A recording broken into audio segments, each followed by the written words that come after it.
Hello, and welcome to the Constellations Conference Chit Chat with some of our speakers, 2015 North American Systemic Constellations Conference. And today with me, I have Ed Tick.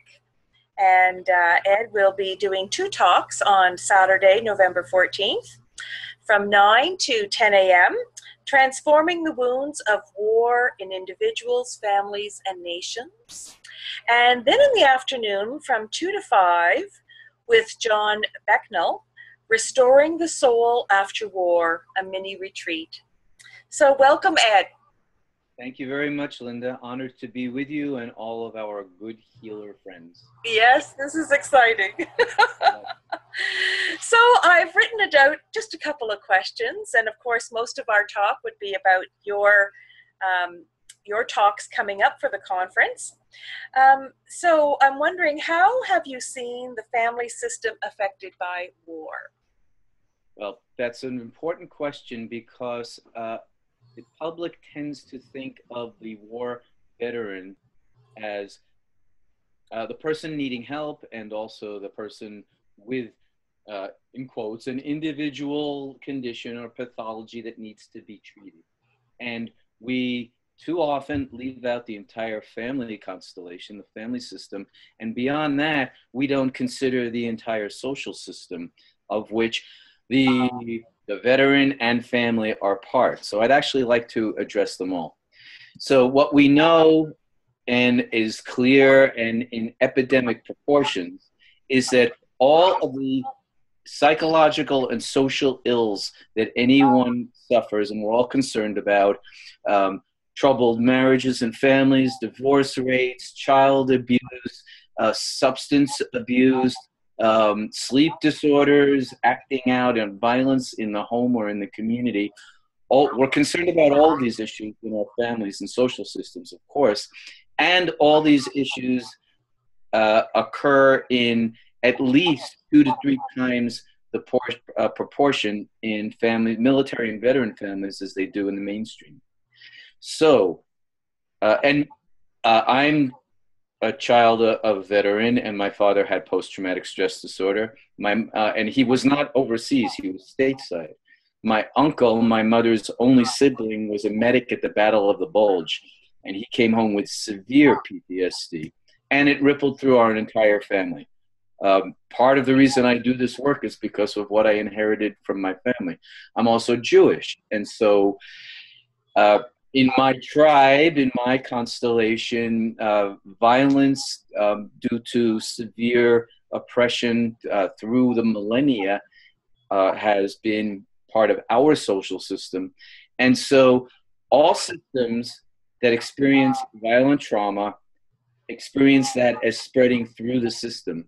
And I have, for the acronym PTSD, instead of post-traumatic stress disorder, I have 2 alternative translations. One is post-traumatic soul distress, to emphasize the holistic and complex nature of the wound, and that it's not just a nervous disorder, an anxiety condition, as was the previous diagnosis, but rather it affects us on every level: body, mind, heart, spirit, family, community, search for meaning, everything. In addition to that, I also call it post-traumatic social disorder, because several reasons. One is whenever a society, this is not about an American society in particular, though we contribute to it to a terrible extent, but it's true for any culture. When a culture is at war and uses its resources for destruction rather than for construction, creation, and preservation, that is a social disorder, and everybody will be traumatized by that.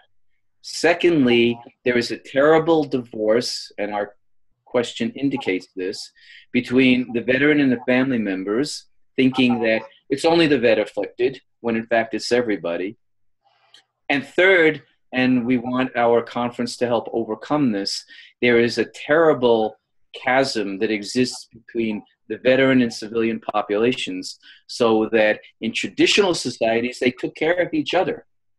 In our modern form of society, they don't take care of each other. The veterans are sent all, or the troops are sent all over the world, supposedly to protect us. And of course, that's profoundly questionable. I said it politely. And then when they come home in the States and in your country, in Canada, we turn our wounded warriors over to a professional veteran system.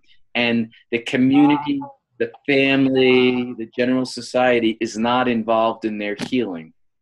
And so we are leaving them isolated. We're transferring the burden of war pain and responsibility to them. And in that transfer, they inevitably collapse. And we're giving everybody else what they think is a free ride by not educating them into the realities of military service and combat and what it does, and asking civilians who were served and protected to return their reciprocal responsibility and tend their warriors upon homecoming. So for all of these reasons, it is a systemic problem. Everyone is affected, everyone is afflicted. And back to the family. Let's just imagine when a veteran wakes up in the middle of the night screaming from nightmares and maybe choking his spouse in bed, not knowing what he's doing. Do we think the spouse and the children don't know it and aren't scared and secondary violence, secondary trauma as well? It's impossible. Nobody comes out clean. And so we need to do our work on the systemic level. Oh my gosh, yes. Wow. Do you have an idea, an unplanned question here, do you have an idea approximately how many people come back with PSTD? Yeah, I can give the contemporary statistics in the United States. I don't know what they are in Canada, but accepted statistics in the United States are that 20% of the active duty troops and 40% of National Guard and reservists come back with PTSD. Wow. And the statistics are higher among the Guard and Reserve because they don't return to military bases. They go back into the community, and our military bases do sometimes provide some degree of support or at least belonging and familiarity. And active duty people do expect that they're going to be in the combat zone and exposed to severe violence, whereas the National Guard and reservists didn't want that, didn't think they would be exposed, expected to just be home front service or servants, or in your country, peacekeepers, Right. not combatants. Right. And so whenever the expectations of the service member are different than the reality that they're given, and they're given a much more violent reality, and they experience that they were perhaps misled or lied to. I thought I was going to be serving on North America, and that's what I signed up and I was willing to do. So there's also the trauma of betrayal. You're sending me to do something I didn't sign up for, I don't want, maybe I don't believe in, and I'm really not prepared for. Now, one last comment about the statistics is that we all know this as healers, they are always lower than the actual numbers. I was going to say, Always. how can someone come back without that feeling of betrayal? Amazing. Can't. One of the mistakes that contemporary society is making and the military is promulgating is that we can actually go to war and come back and not be morally injured or traumatized by it. And in fact, that's impossible. A much wiser approach, and all of us who are healers can help teach the public this, is that if you go to war, you will inevitably be traumatized, even if it is a so-called good war, and even if you believe your service was critical, necessary to protect your home, family, and country. War, and especially modern technological warfare, is so overwhelmingly violent, immoral, confusing, that we really should say that and there's research on this too, the only personality type, according to psychological research, that can go through a combat zone and come back unchanged is a psychopathic or sociopathic personality, because it's normal for them. That's how their minds are operating. the rest of us will be inevitably changed and transformed, and we will take traumatic wounds from the service. So the better way to think is that everybody's traumatized, but we need to treat it well, respond well, and evaluate how much, but not whether they are. Wow. Okay. Now, also perhaps this might lead into your talk. I'm fascinated by the conception that you also use, that experiential work is so important for healing. Could you expand on that? Sure, and thank you. And we both believe in it, and most of the people coming to our conference believe in experiential work.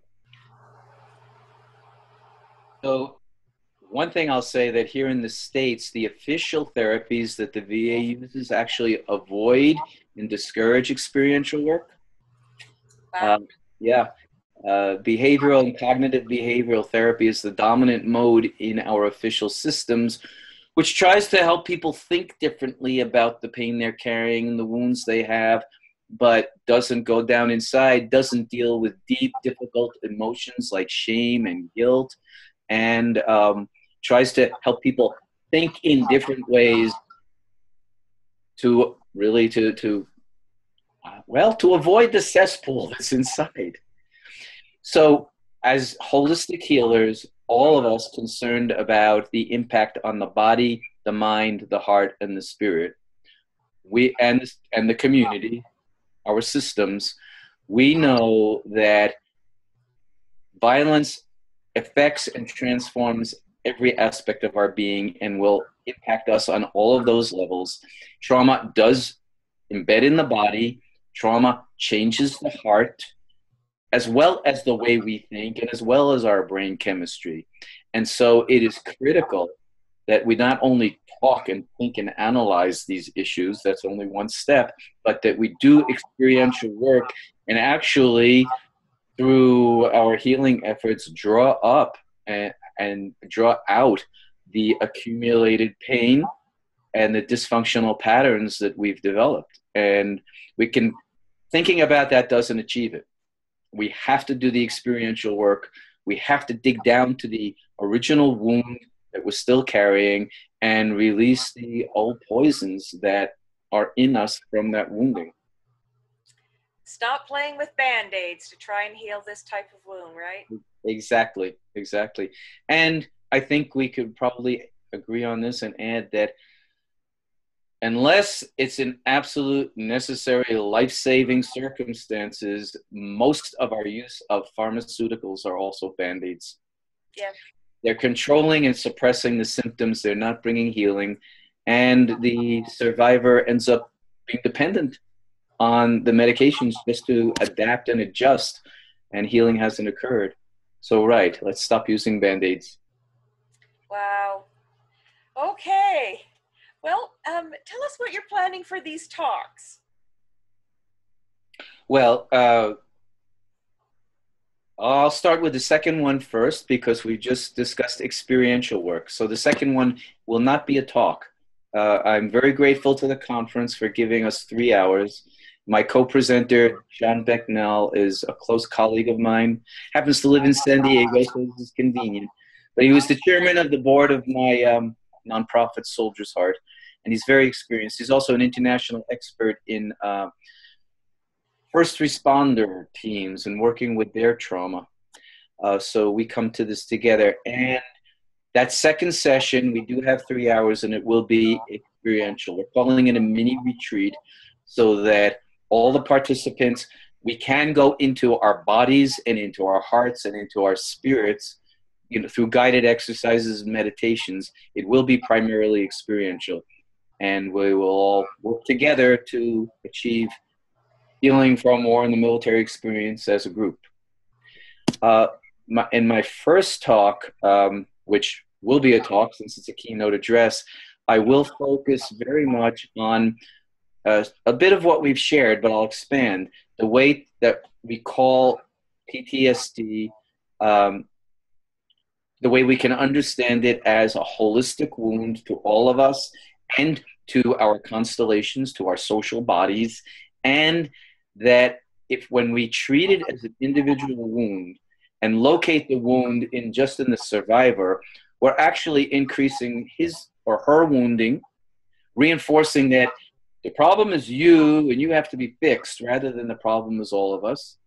We're avoiding our social responsibility for how our military is being used. We're pretending that the rest of us aren't involved, even though we're paying the bills and it's all being done in our names. And we're causing more collapse because we're making our surviving veterans and their families carry the wound and all of its consequences themselves. So rather than thinking that way, my keynote will be focusing on the degree to which military service and war and its healing are all part of our collective systemic responsibility, and we really need to develop military and war literacy and make it one of our first concerns for everybody to be involved in healing rather than leave it off to the side for the veterans and military and their specialists. So I hope to break all of our shared awareness out into the systemic dimension of military service and warfare, and understanding that what we call PTSD and how we treat it as an individual wound and pathology is really wrong. It's actually part of the problem. Wow. Yes, I can see that this is society. Yes. Yeah. Yes. It's a wound to all of us. Yes. Mm-hmm. Wow. Well, thank you very much, Ed. I really appreciate your time. I look forward to meeting you at the conference. And we'll be putting this little video on a couple of different sites, but I'll also send you a link. Okay, great. And we will send it out to our whole mailing list as well. Okay. I end with a really quick story about our shared responsibility. This is a great story, and it really puts us back into the systemic perspective. So at one of my intensive Soldier's Heart healing retreats, they're usually 4 days long. And of course, many veterans and family members come, but also active duty military attend. And so one of the retreats, we had a chaplain who was present at the retreat in uniform. He got relief time so he could attend because he was preparing for his deployment to Afghanistan. At our closing circle, the rest of the group, civilians and veterans, all said to the chaplain, "Please take care of yourself while you're in the sandbox. We need you. We want you to come back." The chaplain looked deeply into everybody's eyes and he said, "I can't take care of myself in Afghanistan. I'm a chaplain. My duty is to take care of our soldiers. That's why I'm going. That's why I'm willing to go even though I'm against this war. I've got to take care of our soldiers. If you're and he looked at all of us deeply into the eyes, into our hearts, and said, if you're concerned about me and my well-being and the well-being of all of our troops, then get involved. I can't take care of them. You have to take care of us. If you don't like how we're using, get politically involved and make a difference. Get involved as we return home. Help us and support us really during deployment, not with pretty signs and yellow ribbons, but really seriously get involved because we can't do this for ourselves." And he's right, and it's true. And actually, in both Canada and the US, the military does have a more positive attitude towards the civilian world than in the past, and they are both, in both countries, asking for military-civilian partnerships so that we all get involved in taking care of our warriors. Again, whether or not we agree with how they're being used politically.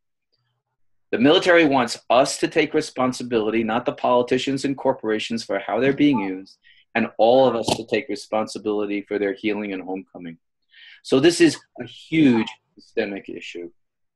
And the troops are trying to tell us that, and the PTSD wound and the way it screams to us at an epidemic level is also trying to say that. Wow. Yeah. Good point. Good story. Yeah, thank you. More than story. Yeah. call to action for all of us. Wow. Well, we'll publish it and we'll be on your side. I know, I feel that strongly. Thank you. Thank you. Have a great day. Me too. Look forward to meeting you at the conference. Me too. Thank you so much. Okay, bye-bye. Bye.